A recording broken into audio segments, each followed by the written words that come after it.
¿Pero el sistema lo permite? Tengo entendido que hay un sistema, ¿no? En la voz. ¿Se hace? Se hace, ¿no? Se hace, te va a recibir. Hasta incluso usted puede falsear, ¿no? Puede poner ahí cualquier dato. Se hace, pues, como toda herramienta. Pero en el se hace también se carga, digamos, el presupuesto. Claro. La aprobación del presupuesto. Cargas usted lo del plan anual, cargas la aprobación del expediente de contratación, ¿no? Incluso la nueva versión del SEACE te va a dar más información para cada uno de estos supuestos, ¿no? Por ejemplo, de la certificación presupuestal te va a decir datos de la certificación presupuestal. Ahora solamente te dice cuándo fue aprobado el expediente de contratación. Pero repito, para aprobar el expediente de contratación tienes.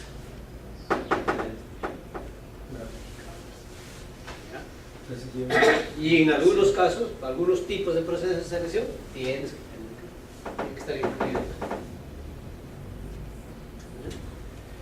Bien, entonces nos faltaba esto. Dice, devengado. Acá has comprometido, pero no has devengado. Pero acá puede que sea devengado hasta el 31 de diciembre. Si has devengado, o sea, en estos casos, para no perder, mucho lo que hacen es devenga, pero con el riesgo de que quizás si no has ampliado el plazo, no le has dado más, no le has ajustado las clavijas a tu proveedor, el riesgo es que solo puedes girar hasta el 31 de marzo. O sea, puedes efectivizar el pago hasta el 31 de marzo siempre y cuando está devengado. Pero si en este plazo no te cumple, ese es el gran riesgo, ¿no? El gran riesgo que podría conllevarte que mejor, en algunos casos, si ya ves que ni para atrás ni para adelante tu proveedor, mejor pues ya lo comprometes y anulas tu compromiso y punto. Con todo lo que acarrea ello, ¿no? Consulta, en el caso, el ejemplo que hizo hace un momento de un contrato que se iniciaba en junio de 2013 y acababa en el 2014, ¿cuál de esos sería ese ejemplo? ¿En cuál de esos Puede estar acá, comprometido de enero a noviembre? de enero a noviembre, porque acá estoy comprometiendo en junio. ¿No? Y yo puedo, la parte que corresponde a 2013, devengo hasta el 31 de diciembre.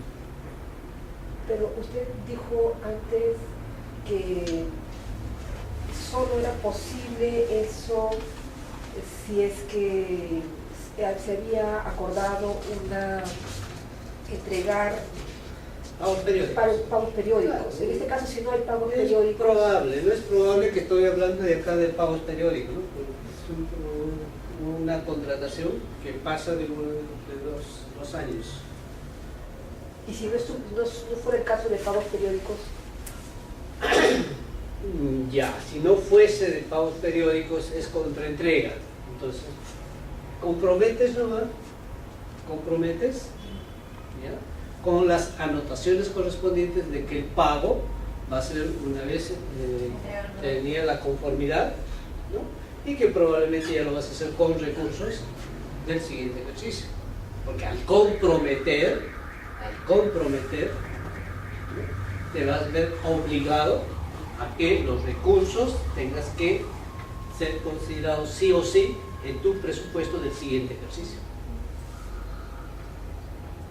O sea, la anotación ahí te tiene que generar de que en tu presupuesto del siguiente ejercicio tengan que estar esos recursos para honrar tu compromiso.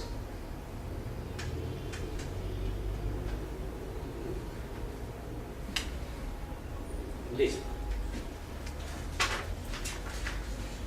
Entonces, luego de ello, luego del devengado, recién viene el pago. Acá viene el pago. Ahora, esta fase en la que se extingue, ya se da por concluido parcial o total, ¿no? La obligación contraída. Si es parcial es con pagos periódicos, ¿no? Parcialmente vas pagando. ¿Ya? Dice, contraída hasta por el monto del gasto devengado y registrado en el SIAP, con cargo a la correspondiente específica del gasto, cualquiera sea la fuente de financiamiento, y a la disponibilidad de los fondos públicos. No procede el pago si no se han consignado los documentos relacionados con la obligación contractual en el número de registro del SIAP correspondiente, conforme a lo establecido. O sea, tiene que estar registrado en el SIAP para que procedan los pagos. Incluso en el registro inicial tiene que estar aprobado.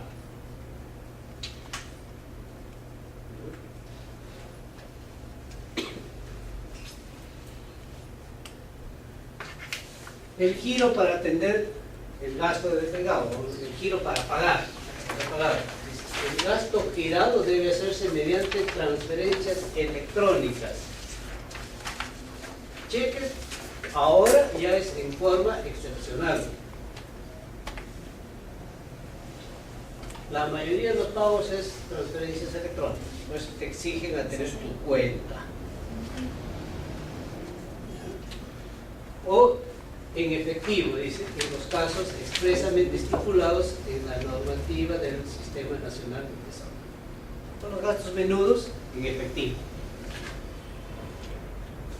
Excepcionalmente, cheques. Y la mayoría, transferencias electrónicas. La fecha del gasto girado registrado en el SIAP debe ser la misma o posterior a la fecha respectiva a la autorización de giro. O sea, la autorización de giro no puede ser posterior al gasto girado, por razones lógicas, ¿no es cierto? O sea, yo no puedo autorizar recién hoy día un gasto de ayer. ¿No? Es como cuando registrar y se hace, ¿no? Dice fecha del contrato, fecha anterior al consentimiento de la buena prueba. Tampoco, ¿no? Es ilógico, ¿no es cierto? ¿Pero el sistema permite esas cosas? No creo, ¿no? No, te observo. Al toque sale la observación, o sea, uno se puede dar cuenta ahí. Te observo. ¿No? Es lo que pasa que a veces trabaja en física, ¿no? A veces muchos nos hemos acostumbrado, ¿no? Especialmente los de mi generación, antes todo era manual, ¿no es cierto? Especialmente las municipalidades recién están empezando a trabajar en el SIAP, por ejemplo, a partir de abril del año pasado. Antes todo era manual, ¿no? Manualmente usted puede haber girado el cheque, sacar la firma, qué sé yo, ¿no es cierto? Cambiar el nombre. Entonces, ese tipo de cosas, de esas incoherencias, prácticamente ahora ya un poco se ha uniformizado, Lo que pasa es que si es que existe un sistema, como me dicen, el SIAF, que yo sí lo conozco desde la época que yo hace como 12 años que he dejado de trabajar en el sector público, pero el SIAF ya había, es justamente para evitar que la parte humana se equivoque.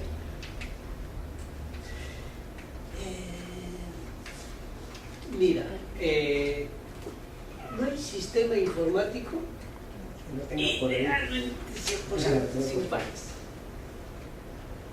¿Ya? Y tampoco, digamos, no hay humano que no se equivoque. ¿Que ha disminuido los errores? Sí. Antes los errores eran abismales. O sea, ha sido disminuido y ha servido para ordenarlos.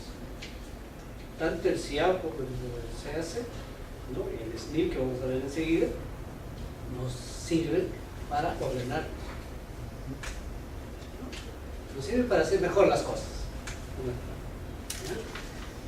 Ahora dice que es responsabilidad del tesorero, acá sí te da expresamente la responsabilidad de verificar la verificación de los datos del gasto girado registrados y transmitidos a través del CIAP a la Dirección Nacional de Tesoro. Doctor, ¿cuándo es que el dinero no gastado revierte? ¿Cuándo es en ese caso? Como el caso anterior. Ah, ya. El caso es de que has comprometido, Ya. pero no has devengado. ¿No has devengado por qué? Porque no hay conformidad y por tanto anulas tu compromiso. Y por tanto vas a revertir tu dinero. Eso genera que al siguiente año, por no haber gastado el presupuesto, te puedan Te cortar castigan. el presupuesto. Porque es que te castigan, ¿no? Te dicen, ustedes te dieron 100, pero de los 100 solamente gastó 80. Hay 20 que no has gastado, revertido. Y te dicen, para el siguiente ejercicio, ¿no? De los 80, máximo le puede usted incrementar un incremento de, digamos, el 10%. Un incremento, un incremento del 10%, o sea, hasta 88. No te problema, te están castigando. O te dirán 15%, depende cómo te fijan en el marco macroeconómico multianual, ¿no? ¿Es posible en el caso de la compra de un equipo especializado, pero que no hubo la conformidad, ¿no? Entonces se genera todo un proceso arbitral, se genera. En este caso, el dinero puede permanecer en la entidad o tienen que revertirlo hasta que termine el proceso arbitral y después recién que parece que el contratista tiene la razón, Ya, mira, hubo una equivocación del área usuaria. si tú has sometido a arbitraje, ¿no? Has comprometido y sabes que el arbitraje lo estás sometiéndote, digamos, en noviembre, en diciembre, y un proceso arbitral bien raro que te dure un mes. Generalmente pasa de un mes, ¿no? Mientras se constituye el colegiado, el árbitro, entonces va a pasar. Entonces, ya tú tienes, preferible, anula tu compromiso y espera, digamos, que salga el laudo. Cuando sale el laudo, ¿no? Ese es es como si fuese una sentencia judicial. Y amparándose en el laudo, tú puedes hacer que te autoricen el gasto correspondiente. Pero eso sería con el presupuesto del año siguiente, Claro que sí. porque lo otro ya se revirtió. Pero ahí no castigan entonces, Igual cuando no uno se avala o se apoya en ese laudo, Laudo. Ya en el laudo, Ay, no. No. O Porque sea, estás, sí ahí tú corre estás compromiso, obligado. sí le pueden dar. Claro que sí. Que esa es tu obligación. Es como cuando usted tiene una sentencia judicial y sí o sí tiene que ir igualito es el laudo. Tiene los mismos efectos. Ahora, ¿por qué estás acudiendo al arbitraje? Ya son toda la justificación que tiene. La entidad entonces la entidad no puede retener el dinero No por puede. si acaso No, está llegan a prohibido. una conciliación y No, acaban rápido. No, ni siquiera decir por encargar que momentáneamente No. lo pongo en el banco, en nada. Te dan interés. Te va a ganar el interés, mentira.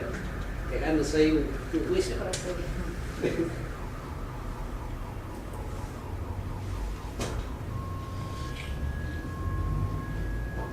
Ya. Procedimiento para la ejecución de gastos. Bueno, otra vez, ¿no? El pago se extingue parcialmente, la obligación contraída hasta el monto del gasto devengado y registrado en el financiado, con cargo al correspondiente específica, cualquiera sea la fuente, ¿no?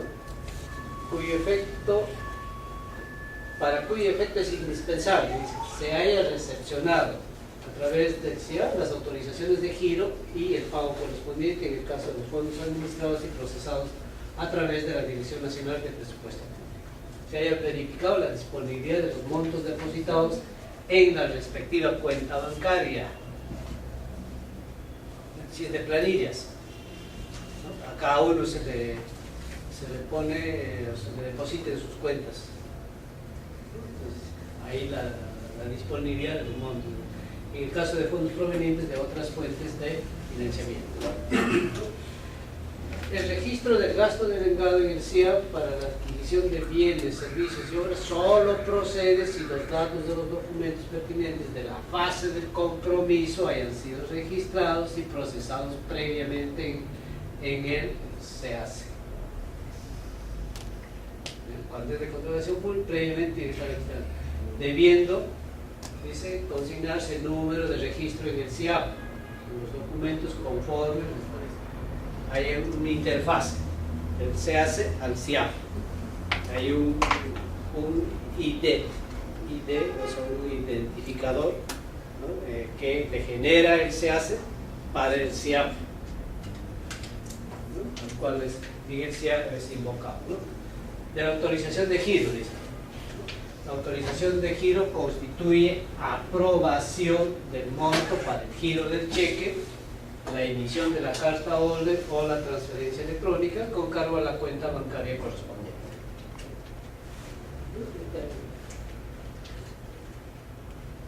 ¿Qué más tenemos?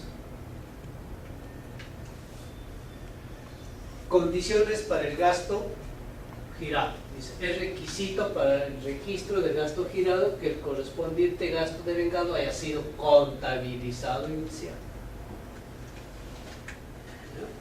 La fecha del gasto girado registrado en el CIAP debe ser la misma o posterior a la fecha de la respectiva autorización de giro. Antes hablábamos, ¿no? El devengado en el CIAP, los que manejan el CIAP, ¿no? De acá te dice, tiene que salir con A de aprobado, ¿no? Está prohibido, dice, girar a nombre de beneficiarios distintos a los registrados en la fase del devengado, ¿no? Que estábamos comentando antes. No hay nada que yo te deposite en la cuenta para que yo me lo custodie, ¿no? Con excepción de lo contemplado, ¿no? En el literal K del artículo 31 de la directiva. ¿Qué dice esto? Con excepción de los gastos por encargo, ¿no? A ver, supongamos que yo voy a ser comisionado para la ejecución de un evento, digamos, en Loreto. Con lo cual, para efectuar los gastos que demanda la ejecución de ese evento en Loreto, me van a dar por encargo.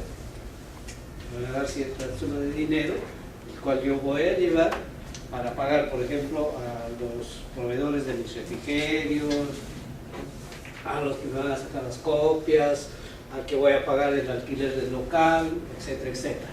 Voy a hacer gastos por la realización de ese evento, ¿no? Entonces, ahí me van a girar a mí. Por eso dice, con excepción de esos gastos, pero esos tienen que estar expresamente indicados en la directiva de desarrollo público. ¿Ya? La aprobación del pago de autorización del pago en el CIAP equivalente al gasto girado en el estado A. Aprobado. La referida autorización es transmitida al Banco de la Nación y a la respectiva unidad ejecutora o municipalidad a través de la transferencia electrónica o, de ser el caso, la entrega del cheque o presentación de la carta orden al banco está condicionada al gasto girado en el estado A. O sea, ahorita el registro en el CIAP es condición para poder pagar.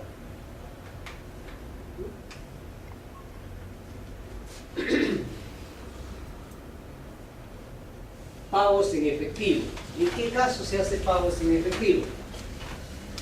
¿No? El fondo de pagos en efectivo, también llamado caja checa. ¿No? Los fondos de pagos en efectivo se constituyen con recursos ordinarios y se destina únicamente para gastos menores, para gastos menudos, que demandan su cancelación inmediata o que, por su finalidad y características, no pueden ser debidamente programados. Gastos menudos, pero no podemos programarlo, ¿no? Precisión, dice, el documento sustentatorio para la apertura del fondo de pagos en efectivo es la resolución del director general de administración. El gasto en el mes con cargo a dicho fondo no debe exceder de 3 veces el monto constituido. O sea, te fija un monto, un tope. ¿No? Por ejemplo, para caja chica, su caja chica de Petroperú, pues es creo que 100.000 soles. Su caja chica. ¿Ya? En cambio, la caja chica para la municipalidad distrital del INSE, de seguro no pasa de 20.000 o 25.000. Depende de la complejidad de la entidad, ¿no? Y eso está en la directiva correspondiente, ¿no? Los cheques se giran a nombre del responsable de la administración del fondo. El director general de administración, quien hace de eso, debe de aprobar una directiva para la administración del fondo de pagos en efectivo.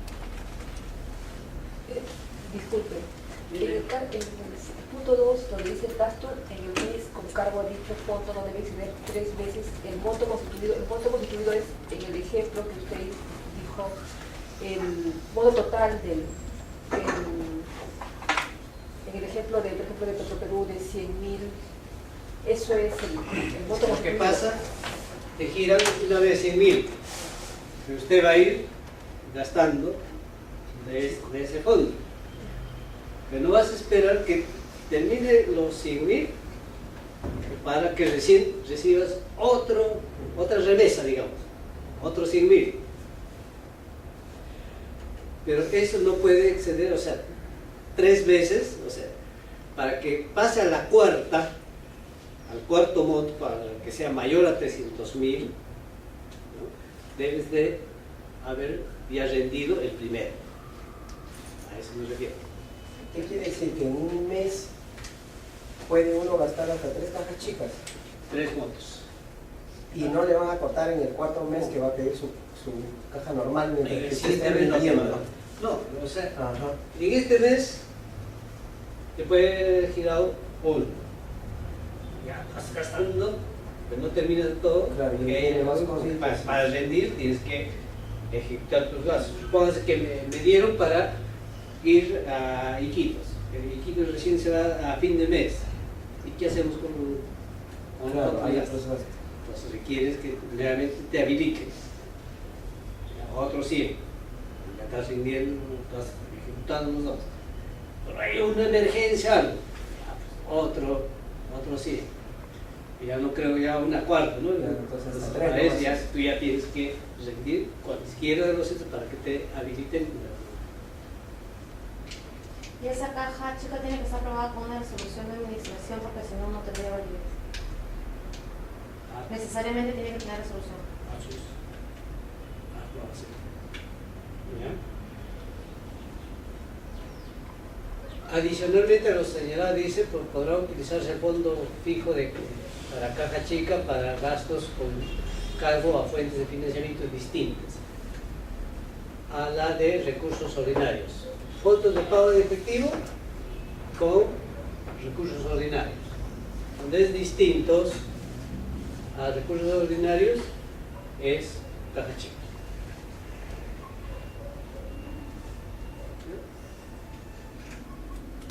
O sea, cuando es recursos directamente recaudados, cuando es recursos no determinados, cuando es los recursos ¿cómo se llama?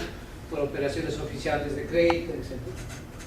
Entonces ahí hablamos de caja chica. Aun cuando ahora ya están tratando de unificar en uno solo, ¿no? Ya no hacer la diferencia entre pagos en efectivo o de caja chica. La apertura de cuentas bancarias, dice. La administración de los fondos debe efectuarse en la tesorería u oficina que haga las veces. Y su manejo debe realizarse a través de las cuentas bancarias autorizadas por la Dirección Nacional de Tesoro. El manejo de todos los egresos es Banco de la Nación. Solo para apertura para recaudar fondos sí puede ser de cualquier banco. Entonces dice, la apertura y acreditación de los responsables de dichas cuentas se sujeta a lo establecido en la directiva, sin perjuicio de las disposiciones que se llevan la correspondiente entidad bancaria en el marco de la legislación aplicable, ¿no? O sea, como para aperturar una cuenta, también el banco te pone sus condiciones, ¿no? Las cuentas bancarias para el manejo de fondos administrados y canalizados a través de la Dirección Nacional de Presupuesto Público en el Banco de la Nación son fondos administrados por la Dirección Nacional de lo Público, ¿no? Aquellos cuya ejecución se realiza con cargo a créditos presupuestarios aprobados por la entidad. Dicen los responsables titulares del manejo de cuentas bancarias deben ser el director general de administración o el funcionario que haga las veces.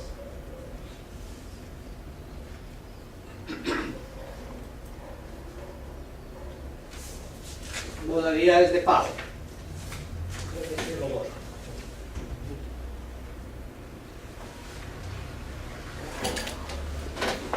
Dice, abono a cuentas individuales cuando se refiere a remuneraciones y pensiones, pagos a CAS y dietas del director, ¿no? A cuentas individuales por cada uno, ¿no?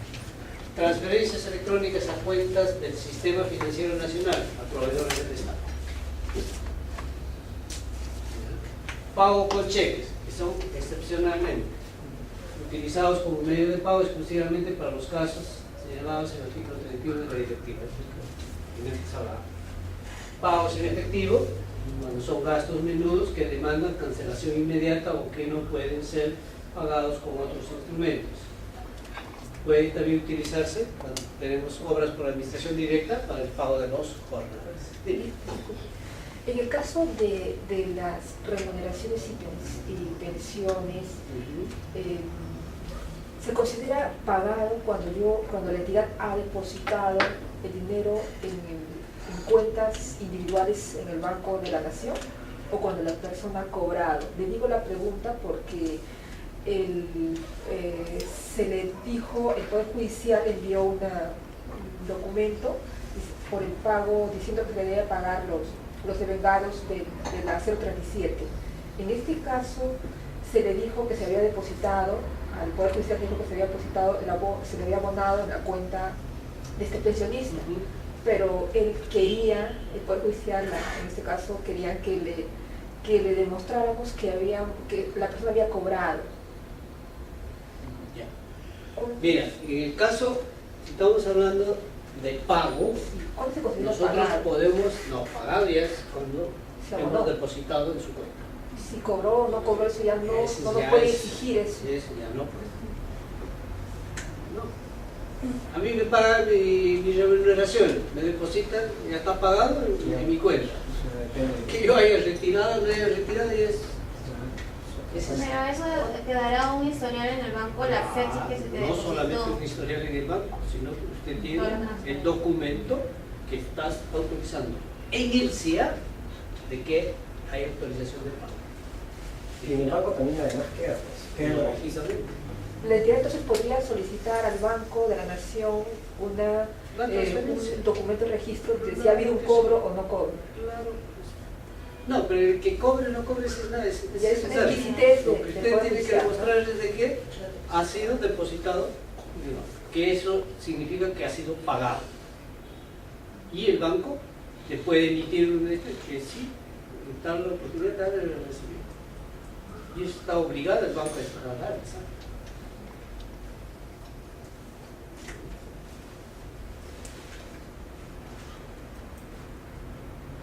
Acá hay unas preguntas, ya para terminar esta parte, dice, las unidades ejecutoras pueden utilizar sistemas de recaudación con otras entidades del Sistema Financiero Nacional, o sea, que no sea el Banco de la Nación. Haciendo Dice, las unidades ejecutoras pueden utilizar sistemas de recaudación con otras entidades del Sistema Financiero Nacional, aparte del Banco de la Nación. recaudar Sí. con otros bancos. Sí. Entonces dice, en el marco de la normativa vigente, las unidades pueden celebrar convenios de recaudación con otras entidades del Sistema Financiero Nacional. O sea, cuando se refiere a otras, porque lo que está normado es por el Banco de la Nación. ¿Ya? Estás obligado con el Banco de la Nación. Acá me está diciendo con otras que no sea del Banco de la Nación, Entonces, dice, siendo de su competencia y responsabilidad determinar si van a efectuar a través de medios electrónicos dicha recaudación, o sea, estamos hablando del pago de las tasas. Por ejemplo, nosotros en el OCE, la recaudación del pago para el Registro Nacional de Proveedores lo hacemos con otros bancos, ¿no? Scotia, Continental, el Banco de Crédito, no solamente el Banco de la Nación. ¿También pueden hacer el Banco de la Nación? Claro que sí. ¿No? Dicha recaudación debe ser transferida a la respectiva cuenta central, ¿no?, de recursos directamente recaudados en el Banco de la Nación dentro de las 24 horas de su captación. De ser necesario un plazo adicional, se solicitará la autorización de la Dirección Nacional de Tesoro Público. Esa es una de las preguntas frecuentes que otro dice: ¿es obligatorio el pago a proveedores mediante abonos en sus cuentas bancarias? Sí. Eso sí, es obligatorio. ¿Ya? A los proveedores sí es obligatorio pagarle a través de sus cuentas y de su código de cuenta interbancaria, de su CCI.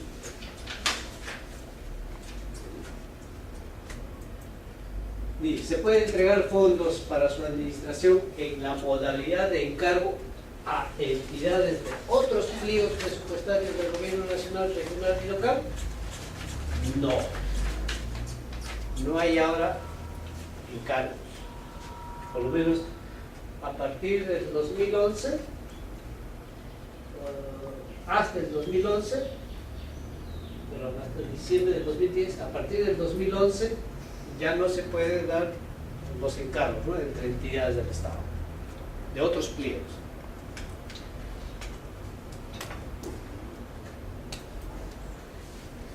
¿Qué es la caja chica?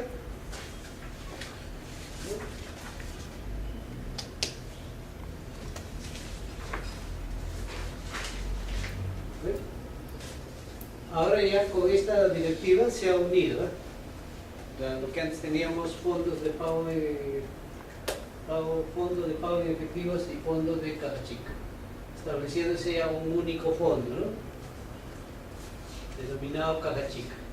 O sea, ya no hay la diferenciación de lo que antes hablábamos de recursos ordinarios y otras fuentes, ¿no? Okay. Listo, entonces con esto habríamos terminado lo que es sistema administrativo de tesorería y ahora rápidamente vamos a pasar a lo que es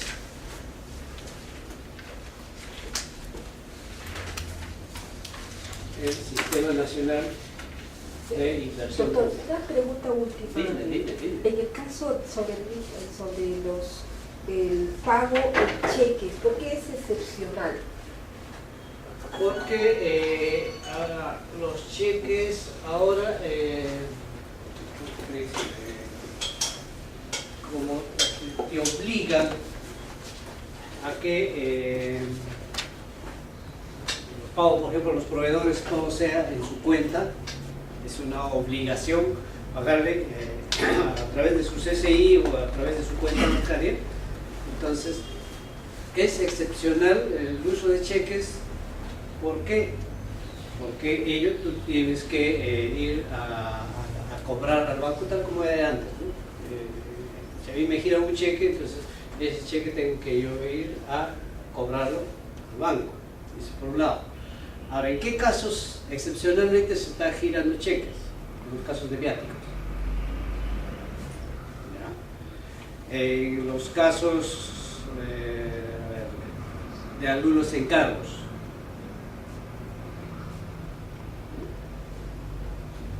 ¿Para qué? Para que no lleves en efectivo, ¿no? Porque tampoco te pueden depositar en tu cuenta, ¿no? Si, en el ejemplo que te planteaba, que yo voy a desarrollar un evento o en Iquitos, pues imagínate que me den en efectivo dinero o me depositen en mi cuenta, ¿no? O sea, ninguno de los dos. Entonces, por eso excepcionalmente te gira un cheque, entonces cosa que usted el cheque lo cobras y administras. Bien, entonces ahora vamos a ver otro sistema administrativo, que es el Sistema Nacional de Inversión Pública.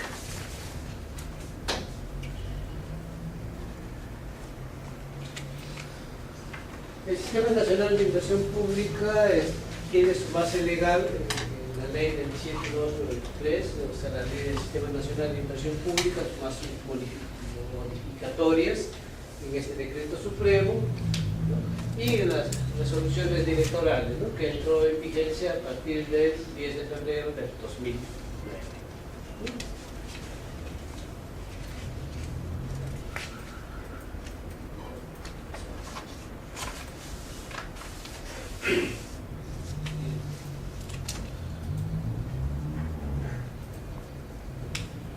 ¿Qué es el Sistema Nacional de Inversión Pública? Es un sistema administrativo del Estado que actúa como sistema de certificación de calidad.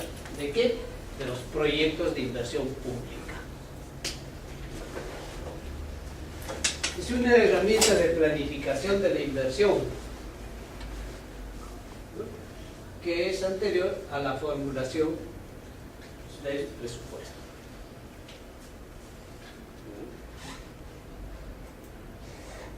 Objetivos del Sistema Nacional de Inversión Pública: lograr que los escasos recursos del sector público tengan mayor impacto sobre el desarrollo económico y social del país.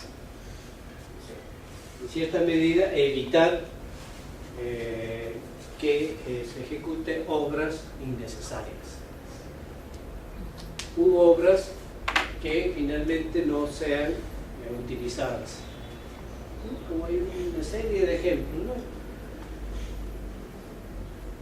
El objetivo del SNIP es que se haga un uso eficiente de los recursos públicos que están destinados a la inversión, ¿no? Por las distintas instancias de gobierno, sea el gobierno nacional, sea el gobierno regional, sea el gobierno local. Independientemente de la fuente de financiamiento, se busca que los proyectos sean viables y por tanto que tenga la opinión de viabilidad del proyecto.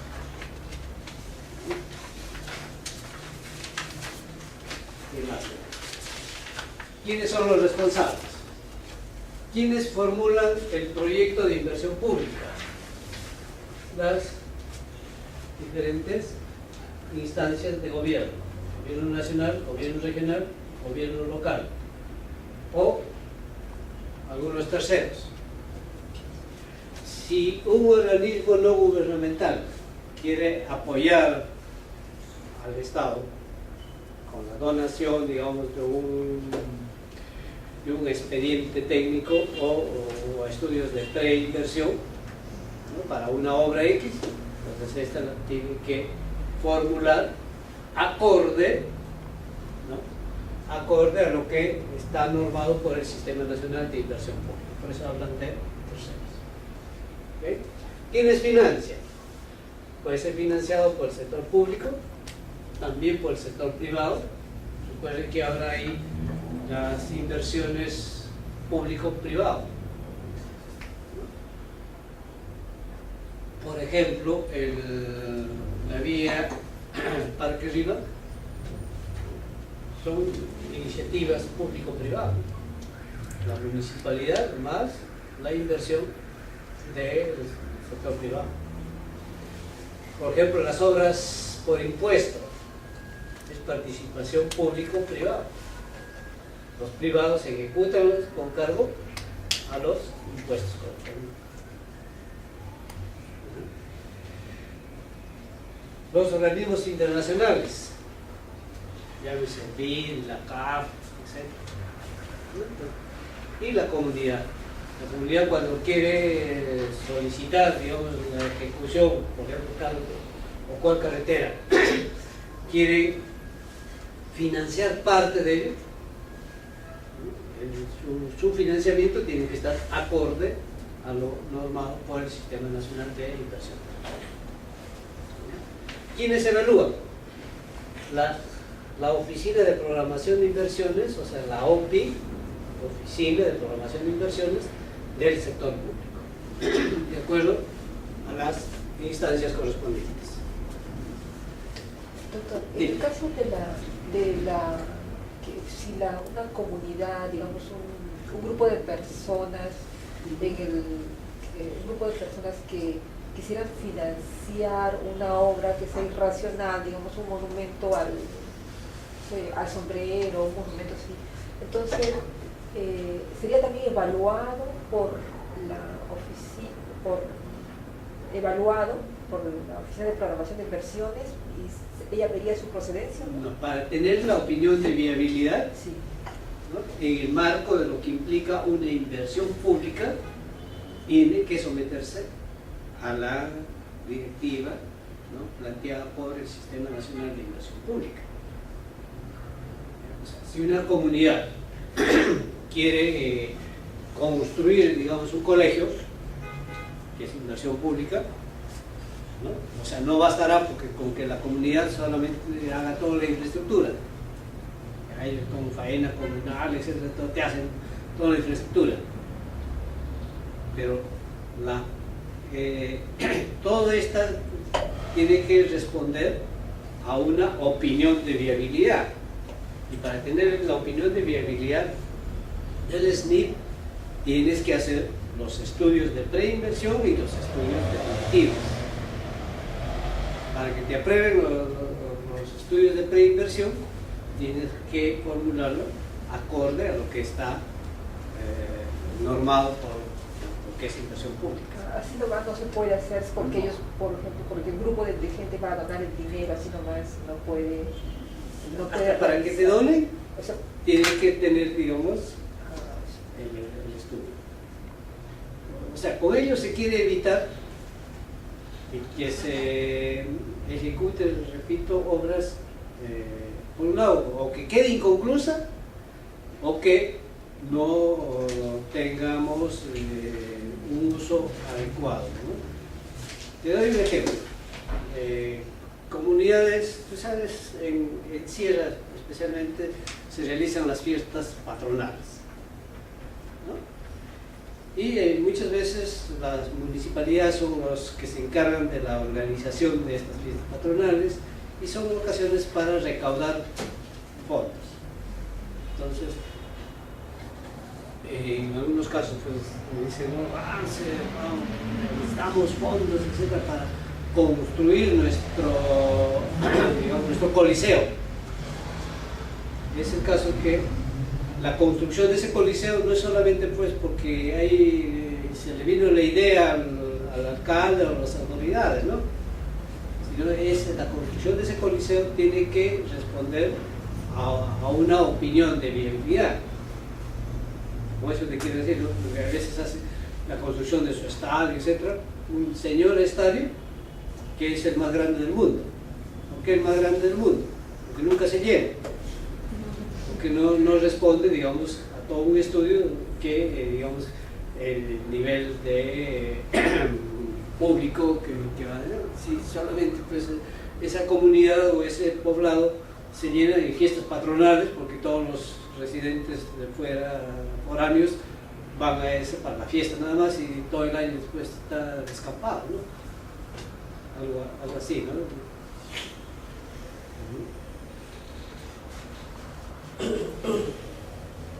¿Cómo funciona el SNIP? Entonces, el por medio es un proyecto de inversión. Esto nace de un problema. Entonces, este problema hay que identificarlo, hay que analizarlo y hay que dimensionarlo.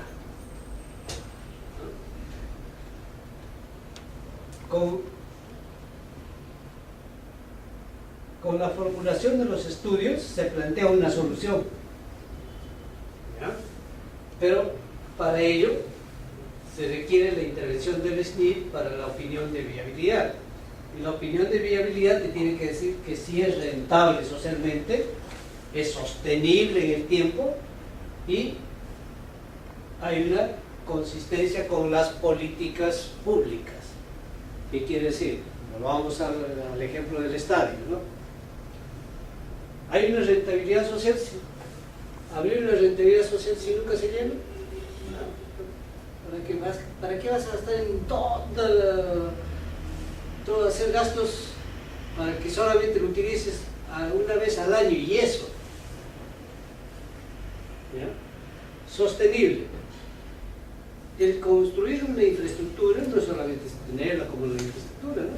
Si nosotros tenemos nuestra casa, si no le damos mantenimiento, ¿qué pasa? Se empolva, la pintura se cae, o el techo a veces por los vientos, no sé.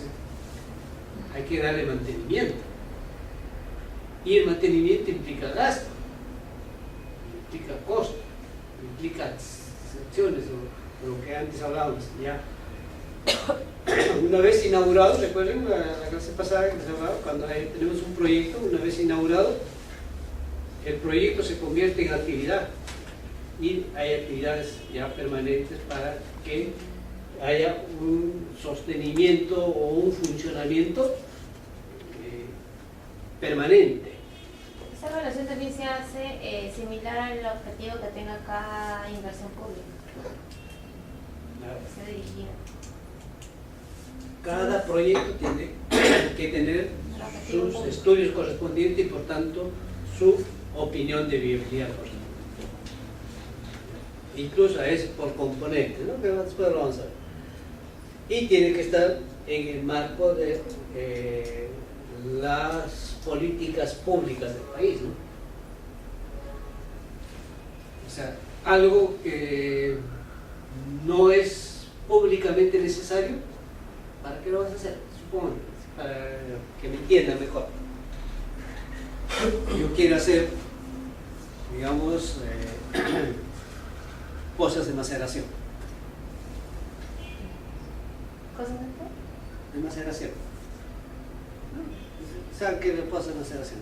Donde fabricas la cocaína o las pastas. ¿Qué política pública va a responder a eso? Al contrario. Tenemos que ver, digamos, políticas públicas que hagan de que responda a una rentabilidad social y responda a la consistencia de políticas públicas que nosotros estamos.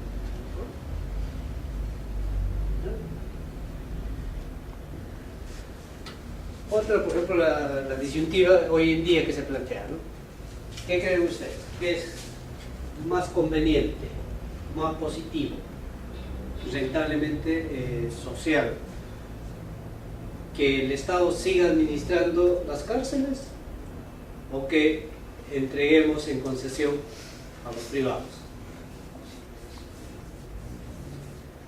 Entonces, todo ahí, con un proyecto, tenemos que demostrar cuál es más rentable desde el punto de vista social, será sostenible en el tiempo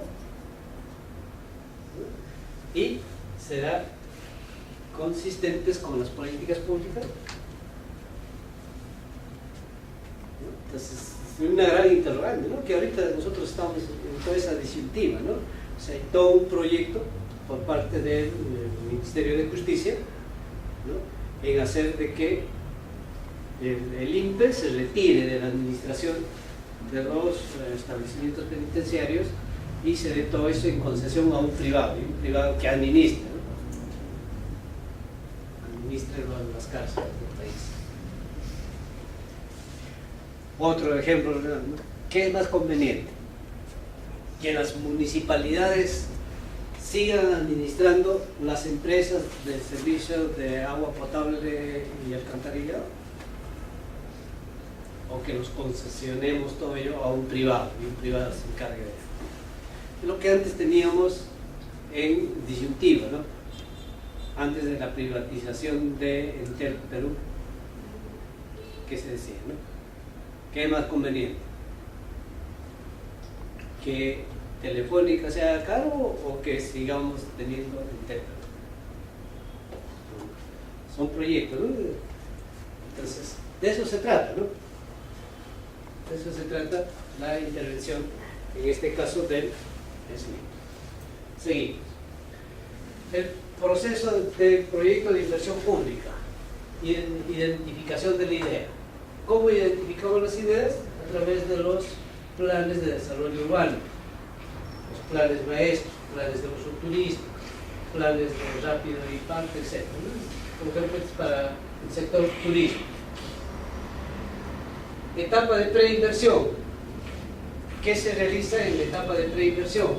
Perfiles, los estudios de prefactibilidad o de factibilidad. O sea, son los estudios de preinversión, antes de la inversión, que esto es lo que norma el SNI. En cambio, ya la etapa de inversión, ¿qué cosa es?